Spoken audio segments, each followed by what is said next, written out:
সুপ্রিয় দর্শক বন্ধুরা, আসসালামু আলাইকুম। সবাই কেমন আছেন? আশা করছি যে যেখান থেকে দেখছেন অনেক অনেক ভালো আছেন। দর্শক বন্ধুরা, চাইনিজ মার্কেটে রিয়েলমি 10 সিরিজের আরও একটি নতুন স্মার্টফোন লঞ্চ হয়েছে, রিয়েলমি 10s 5G। এই ফোনটি চাইনিজ মার্কেটে দুইটি ভেরিয়েন্টে লঞ্চ হয়েছে, 8GB র্যাম 128 8GB রম এবং 8GB র্যাম 256 6GB রম। 8GB 128 8GB রমের প্রাইস রাখা হয়েছে 1099 ইয়েন এবং 8GB 256 6GB রমের প্রাইস রাখা হয়েছে 1299 ইয়েন। ফোনটির হাইলাইটের বিষয় হচ্ছে এই ফোনে থাকছে MediaTek Dimensity 810 চিপসেট এবং এছাড়াও থাকছে 50 মেগাপিক্সেলের ক্যামেরা, আর ডিসপ্লেতে থাকছে 90 হার্টসের রিফ্রেশের। সো সবকিছু মিলেই ফোনটি আসলে কেমন হবে, আর ফোনটি যেহেতু চাইনিজ মার্কেটে অলরেডি লঞ্চ হয়েছে, সেহেতু এই ফোনটি আমরা দেশের বাজারে কবে এবং কেমন প্রাইস পয়েন্টে পেয়ে যাব, এই সবগুলো বিষয় নিয়ে আজকের ভিডিওতে কথা বলবো। প্রথমে যদি এই ফোনটির ডিজাইন এবং বিল্ড কোয়ালিটি নিয়ে কথা বলি, তাহলে এই ফোনটির ডিজাইন হুবহু রিয়েলমি 10 ওই ফোনটির মতো। ফোনটির ব্যাক সাইডে থাকছে দুইটি ক্যামেরা এবং একেবারে নিচের দিকে থাকছে রিয়েলমির ব্র্যান্ডিং, আর ক্যামেরা মডিউল থেকে শুরু হয়েছে সানরাইজ ইফেক্ট, সাথে থাকছে গ্লসি ফিনিশিং। এর কারণে ব্যাক সাইড থেকেই ফোনটিকে দেখতে ভালোই লাগছে। ফোনটি থিকনেস করা হয়েছে 8.1 মিলিমিটার এবং ওজন করা হয়েছে 191 গ্রাম, যার কারণে এক হাতে লং টাইম এই ফোনটি আপনারা খুব ভালোভাবে ব্যবহার করতে পারবেন। আর ফোনটির ফ্রেমও কিন্তু ফ্ল্যাট। পোর্টস অ্যান্ড বাটন হিসেবে এই ফোনটিতে আপনারা সব ধরনের পোর্টস অ্যান্ড বাটনও পেয়ে যাচ্ছেন, যেমন 3.5mm headphone jack, type C slot ইত্যাদি। আর এছাড়াও এখানে দুইটি সিম কার্ডের পাশাপাশি একটি মাইক্রো এসডি কার্ড ব্যবহারেরও সুযোগ পাচ্ছেন। রিয়েলমি 10s এই ফোনটির সামনে আসলে আপনারা পেয়ে যাচ্ছেন একটি ফুল ভিউ ডিসপ্লে, যার উপরের অংশে ইউশেপ বা ওয়াটার ড্রপের মাধ্যমে বসানো থাকছে সেলফি ক্যামেরাটি। যেহেতু এই ফোনটি একটি বাজেট 5G ফোন, সেহেতু কিছু ক্ষেত্রে তো কম্প্রোমাইজ করতেই হবে।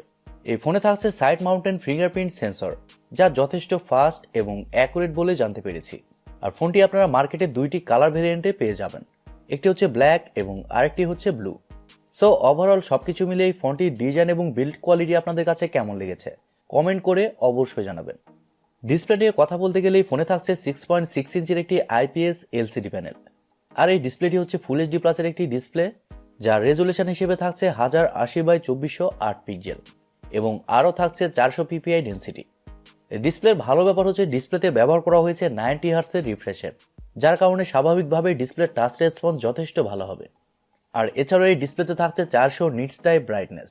এর কারণে ডাইরেক্ট সানলাইট এই ফোনটি ব্যবহার করতে গেলে ব্রাইটনেসের ঘাটতি কিছুটা ফিল করবেন, তবে একেবারে বেশি না। আর IPS ডিসপ্লে অনুযায়ী ডিসপ্লের কালার কোয়ালিটিও যথেষ্ট ভালো হবে। ডিসপ্লেতে যে কোনো কন্টেন্ট প্লে করলে শার্পনেসের ঘাটতি কিছুটা ফিল করবেন। ওভারঅল যেরকম প্রাইস পয়েন্টে এই ফোনটি লঞ্চ হয়েছে, সেই হিসেবে বিবেচনা করলে ডিসপ্লে সেকশন ঠিকই আছে। আর আপনারা যদি আমাদের চ্যানেলে নতুন হয়ে থাকেন, সেক্ষেত্রে আমাদের চ্যানেলটি সাবস্ক্রাইব করে পাশে থাকবেন আর পাশে থাকা বেল আইকনটি প্রেস করে দিবেন। ফোনটির সফটওয়্যার এবং পারফরমেন্স নিয়ে যদি আমরা কথা বলি, তাহলে এই ফোনে থাকছে Android 12, যার ব্যাকএন্ডে থাকছে Realme UI 3.0।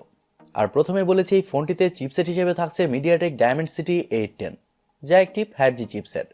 আর এই চিপসেটটি মূলত 6 ন্যানোমিটার আর্কিটেকচারে তৈরি করা একটি Octa-core প্রসেসর এবং জিপিইউ হিসেবে থাকছে Mali G57 MC2। দর্শক বন্ধুরা, MediaTek Dimensity 810 এই চিপসেটটা কিন্তু যথেষ্ট ভালো একটি চিপসেট, আর 6 ন্যানোমিটার আর্কিটেকচারে তৈরি হওয়ার কারণে এই ফোনটিতে ব্যাটারি ব্যাকআপও খুবই ভালো পাবেন। লং টাইম ব্যবহার করার ক্ষেত্রেও ফোনটি খুব বেশি গরম হবে না। আর Mali G57 এই জিপিইউ থাকার কারণে যে কোনো হাই লেভেলের গেমস মিডিয়াম সেটিংসে আপনারা ইজিলি খেলতে পারবেন। মিডিয়াম সেটিংসে গেম খেলার ক্ষেত্রে কোনো ধরনের ল্যাগ বা ফ্রেম ড্রপ ফিল করবেন না, তবে একেবারে যেগুলো হাই এন্ড গেম রয়েছে সেগুলো খেলতে গেলে কিছুটা ল্যাগ বা ফ্রেম ড্রপ ফিল করবেন, এটাই সত্য কথা। প্রথমে বলেছি এই ফোনটি দুইটি ভেরিয়েন্টে লঞ্চ হয়েছে, 8GB র্যাম 128 8GB রম এবং 8GB র্যাম 256 6GB রম, যার স্টোরেজ টাইপ হিসেবে থাকছে UFS 2.2 এবং র্যাম টাইপ হিসেবে থাকছে LPDDR4X। আর আমি আবারও বলছি, এই ফোনে আপনারা মাইক্রো এসডি কার্ড ব্যবহারের সুযোগ সুবিধা পেয়ে যাচ্ছেন। ক্যামেরা সেকশনে কথা বলতে গেলে এই ফোনটির ব্যাক সাইডে থাকছে দুইটি ক্যামেরা, যার মেন সেন্সর হিসেবে থাকছে 50 মেগাপিক্সেলের একটি ওয়াইড সেন্সর, যা f1.8 অ্যাপারচার, এবং সেকেন্ডে থাকছে 0.3 মেগাপিক্সেলের একটি ডেপথ সেন্সর, যা f2.8 অ্যাপারচার। আর ব্যাক ক্যামেরার ফিচার হিসেবে থাকছে LED ফ্ল্যাশ, HDR, প্যানোরামা। তবে খারাপ লাগার মতো বিষয় হচ্ছে এই ফোনটির ব্যাক ক্যামেরা দিয়ে আপনারা শুধুমাত্র 1080pতেই শ্যুট করতে পারছেন, এখানে কিন্তু 2K বা 4K অপশনটা থাকছে না। আর ফোনটিতে সেলফি ক্যামেরা হিসেবে থাকছে 8 মেগাপিক্সেলের একটি সেলফি ক্যামেরা, যা f2.0 অ্যাপারচার। তবে সেলফি ক্যামেরার ফিচার হিসেবে থাকছে HDR এবং প্যানোরামা, আর সেলফি ক্যামেরা দিয়েও আপনারা শুধুমাত্র 1080pতে শ্যুট করতে পারছেন। দর্শক বন্ধুরা, আমার মনে হয় ফোনটিতে ক্যামেরাতে একটু কম ফোকাস করা হয়েছে, যেহেতু এই ফোনটি একটি বাজেট 5G ফোন। ফোনটিতে ওয়াইফাই, ব্লুটুথ, জিপিএস এর মতো আরও অনেক ফিচার পেয়ে যাচ্ছেন এবং ইউএসবিতে থাকছে ইউএসবি টাইপ-সি 2.0। ফোনটির ব্যাটারি এবং চার্জার নিয়ে কথা বলতে গেলে ফোনে থাকছে 5000 mAh এর একটি ব্যাটারি, আর ফোনটিকে চার্জ করার জন্য থাকছে 33 ওয়াটের একটি চার্জার। আর রিয়েলমি বলছে চার্জার দিয়ে ফোনটিকে আপনারা 1 ঘন্টার মধ্যে ফুল চার্জ করতে পারবেন। আর আমি আগেই বলেছি এই ফোনটিতে যেহেতু পাওয়ার এফিশিয়েন্ট একটি চিপসেট ব্যবহার করা হয়েছে, এর কারণে এই ফোনটিতে ব্যাটারি ব্যাকআপ খুবই ভালো পাবেন। নর্মাল ইউজে এই ফোনটি আপনারা 1.5 দিনের মতো চালাতে পারবেন, তবে আপনি যদি হেভি ইউজার হন তারপর এই ফোনটি আপনারা একদিন ভালোভাবে চালাতে পারবেন। এবারে কথা হচ্ছে বাংলাদেশ সহ ইন্ডিয়ান মার্কেটে এই ফোনটি আমরা কবে পাবো। দর্শক বন্ধুরা, আগামী 1 থেকে 1.5 মাসের মধ্যে এই ফোনটি আপনারা দেশের মার্কেটে পেয়ে যাবেন। আর দেশের বাজারে এই ফোনটির প্রাইস হতে পারে 18 থেকে 20,000 টাকা।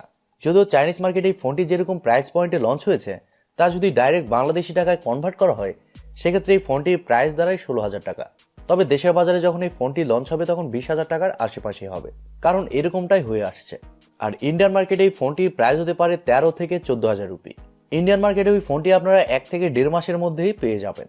আর 20,000 টাকা বাজেট সেগমেন্টে এই ফোনটি আসলে আমাদেরকে কি অফার করছে, তা হচ্ছে একটি 5G চিপসেট, পাশাপাশি ভালো ডিজাইন এবং মোটামুটি ভালো ডিসপ্লে।